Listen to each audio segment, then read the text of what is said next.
The big news of the week, though, was Iowa State getting a commitment from four-star quarterback Jett Thomalla, which I just realized I forgot the second L in his last name. There we go, Jett Thomalla. He was a four-star quarterback out of Nebraska, which we talked a little bit about last week about how Iowa State is absolutely demolishing the state of Nebraska in the 2026 class. Jett Thomalla was definitely the prize recruit of this class. And let me see here. Oh, I pulled it up on the wrong screen. Take it. There we go. Okay, so Jett Thomalla, prize recruit of the class, four-star quarterback. I believe he was an Elite 11 quarterback as well. You know, he's got offers from everybody. We did see that he took an Ohio State offer or took an Ohio State visit. I think it was a week or two ago. However much there isn't an offer from them registered on here, but he did post on his social media that he did have that he had to go to visit to Columbus, so they were at least looking at him. He's got offers from some nice programs here.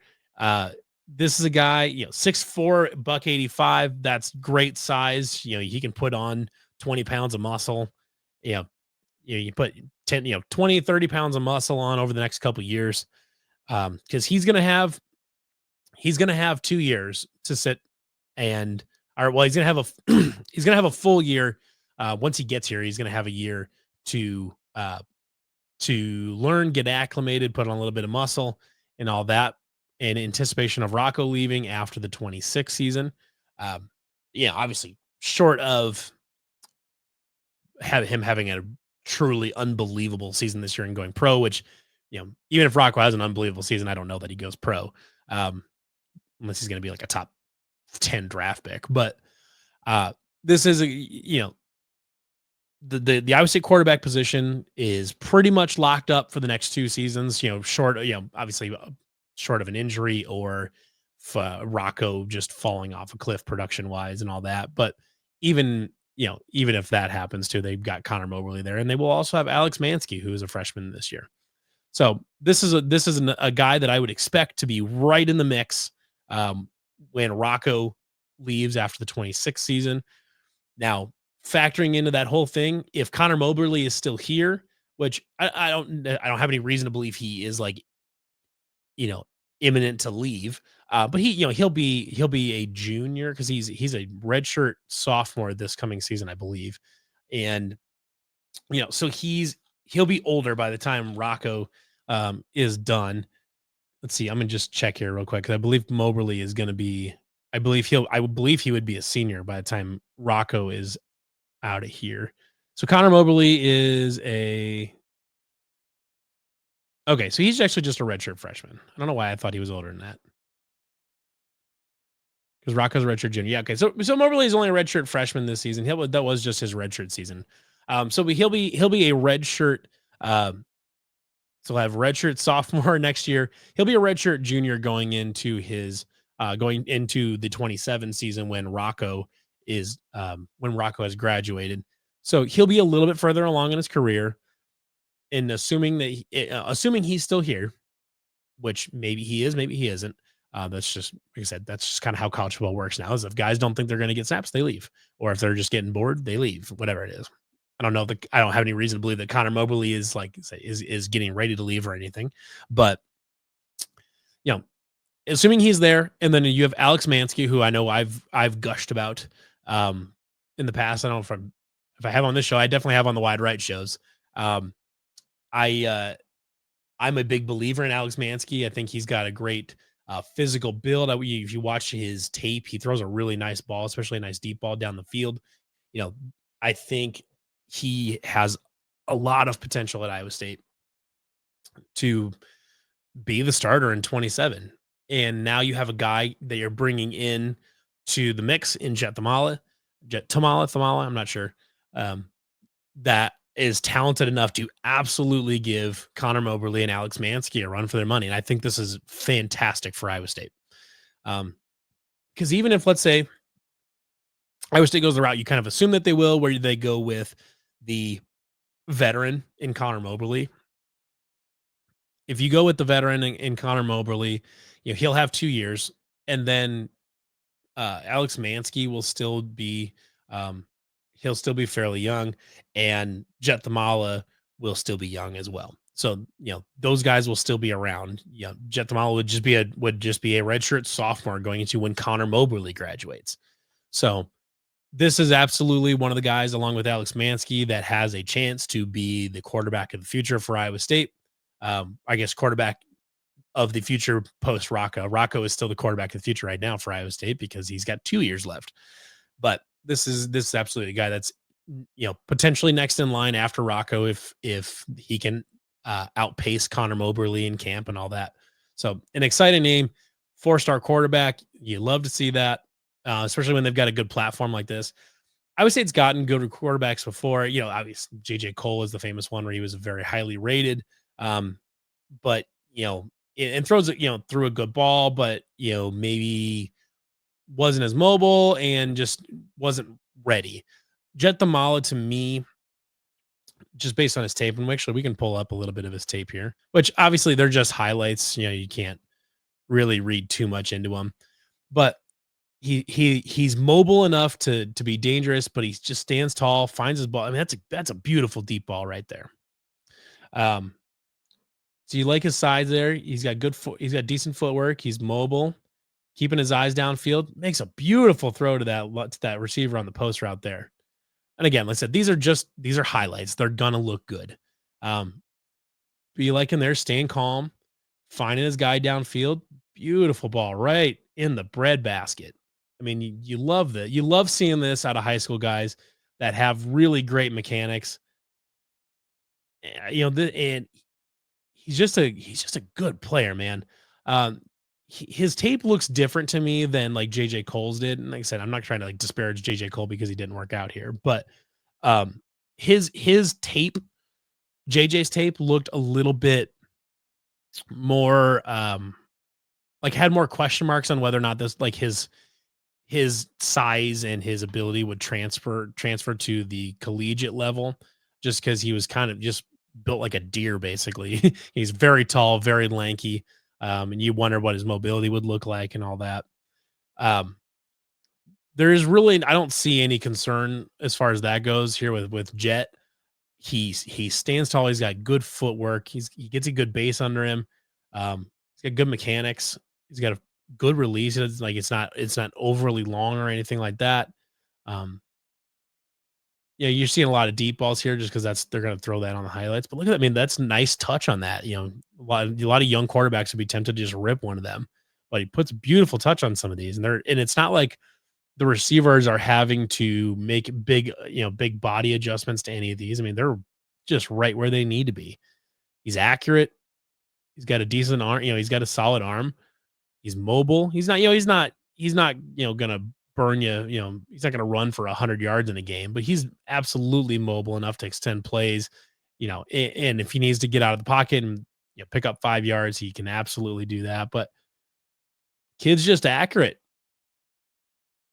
That's a tough ball. That back shoulder fade there. That's a tough ball. That sideline ball. That's not an easy throw.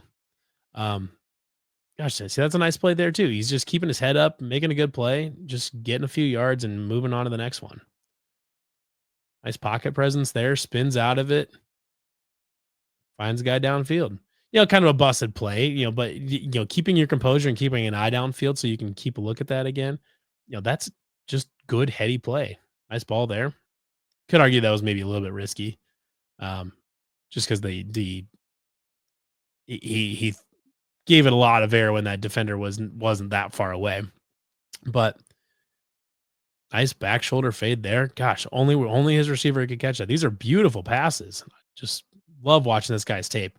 I'm not going to sit here and just gush over him for 20 minutes, but I think Jett Thomalla is a really, really nice quarterback.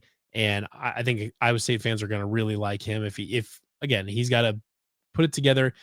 The same rules for freshmen go for, that same rules that go for transfers go for freshmen too, is that's, you can evaluate the hell out of a guy and see talent. You can see that he comes from a good program. And in the end, it's, you got to get him to fit. You got to teach him how to fit. into your system. And sometimes guys work out and sometimes don't. Iowa State's had guys in the past that we thought were basically guaranteed to work out. JJ Cole, I don't know if he was guaranteed, retrospectively, I don't know if we should have thought he was guaranteed to um if he was guaranteed to work out or anything like that, just because Iowa State typically does best when it has, Matt Campbell's teams typically do best when they have a quarterback that is mobile and can extend plays. Um, and that's just not really in JJ's skill set. Um, but you go back, like, Rocco's obviously done what he's done, and he's been a very good mobile quarterback. Brock Purdy was Brock Purdy. And previous to that, Iowa State's been at their best when they've had a quarterback that can make plays, when they can make plays with their feet.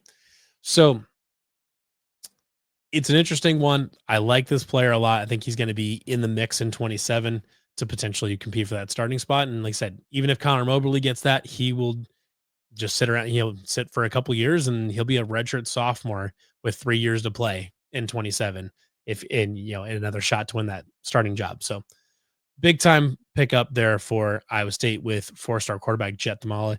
And as we've mentioned before, Iowa State is continuing to put together a nice class of 2026, specifically geared around the state of Nebraska. And right now, I think Iowa State is currently going to be on pace to get potentially 9 of the top 10 recruits in the state.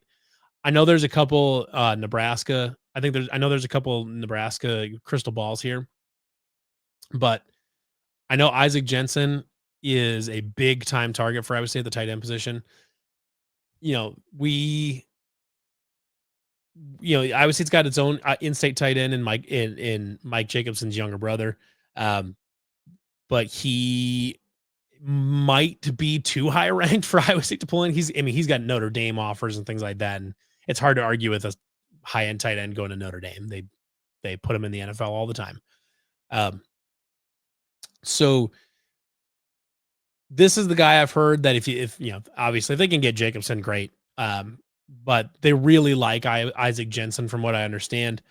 And I think they're really going to go after him. Like I said, I know he's got a crystal ball to Nebraska here, but I think Iowa State is right in the mix here. And I think they would love to pair him up with his high school teammate in Jett Thomalla, where, it's worth noting here, Millard South. Iowa State's already got 2 guys from Millard South and are looking at getting this third one. I don't know if he's impending to commit or anything like that, but what I know is you should keep an eye on Isaac Jensen as potentially being another one in this class from the state of Nebraska. Darian Jones, again, another guy that's got a crystal ball to Nebraska, but the Nebraska writers on this site typically just kind of give, good recruits in Nebraska to the Huskers, without really doing too much homework. He's got visits scheduled obviously throughout the summer. I would say it's definitely in the mix here. I don't know if I would say it's in a clubhouse leader or anything like that. Obviously, you've got Iowa and Kansas State there. You've got other good football programs there. So we'll see. We'll see if they can pull him in. But tons of guys out of the Omaha area here, out of the Lincoln area. Leighton Burback, he's got an Iowa State offer. I don't know for sure. Northwestern's right there. I don't know for sure exactly. If how close Iowa State is on him. Darian Jones, like I said, Leighton and Darian Jones are the 2 guys, and I'm not 100% sure exactly how close Iowa State is, if they're just in the mix or if they're, one of the leaders right now. I'm not 100% sure there. But from what I understand is that Iowa State does have a good chance to land both of them, or at least a solid enough chance. And I think Isaac Jensen is the one that I would look at as, being the one that Iowa State has the best chance out of those 3. But I would say absolutely could land all 3 of Isaac Jensen, Leighton Burback, and Darian Jones, and essentially taking 9 of the top 10 players in the state of Nebraska for the class of 26. And of course, when Jett Thomalla, when he committed, there was all sorts of Nebraska fans like, "Oh, Nebraska never offered him." La la la. It's like, yeah, we know Nebraska never offered him because Matt Rhule said he's not going to offer high school kids unless they're like 5-star unless they're like 5-star players. And we're gonna find out if that works out for him because he went on this long tirade about how the Big 12 is just, the Big 10 and the SEC is just a different game, and that, the Big 12, the desperate teams set the mark and all this. It essentially spent an entire time putting down the Big 12 as a lesser league and all this, which is pretty standard on brand for Matt Rhule. He has had a long history of being an extremely unlikable person. I know he and Matt Campbell is no fan of his, as demonstrated by that very icy handshake after the Baylor game back in, I want to say it was 2021 or 2019. Um, very, there, Matt Rhule is not a person I'm looking at as being one of the nice guys in college football. Also, one of maybe the more overrated coaches in college football. I think he did a nice job at Baylor. He did a great job rebuilding at Baylor, I should say. He did do that. He earned that respect. But I also believe that I'm not a believer that he's going to turn Nebraska into any sort of winner. Uh, Nebraska is objectively the inferior football team over the last decade to Iowa State. It's not even close. The statistics bear that out in virtually every single way possible. There's right now, even if Nebraska was offering in-state kids right now, I was, aside from the money part of it, like specifically just the dollars and cents on the check, Iowa State is the more attractive football program right now. They have more momentum. They have the results on the field bear it out that Iowa State is a better football program than Nebraska right now. And it's not really arguable. There's no argument for Nebraska as being the better football program of the last decade. So I'm not sure what Matt Rhule's thought is. He's like, I'm worried. He says, I'm worried about what Ohio State and Michigan are doing. Buddy, you should be worried about Ohio and Western Michigan. You got to beat those guys first. They struggle to beat mediocre teams. Yeah, they beat Colorado and all that last year. But I mean, Nebraska's got to start worrying about teams that are on their own level before they start talking about trying to compete with blue bloods, because Nebraska's just not there. They haven't been there for 20 years. So I'm not sure what Matt Rhule's smoking. He's taking a huge gamble by just essentially ignoring high school recruiting and going after the transfer portal and trying to win exclusively through the transfer portal. He's taking a huge gamble. I don't think it's going to pay off for him. Frankly, I hope it doesn't. I really hope he doesn't. I don't think Matt Rhule is a nice person. I don't think Nebraska is a football program that I care about. Frankly, I'm kind of hoping Matt Rhule fails, to be honest, which I know that might sound mean spirited, but that's just kind of where I'm at. I would say it's had a long-standing rivalry with Nebraska, and we also don't like Matt Rhule. So, I would say it is perfectly happy to to take as many good recruits from the state of Nebraska as the Huskers will hand over to them. And hopefully they can get all 9 there.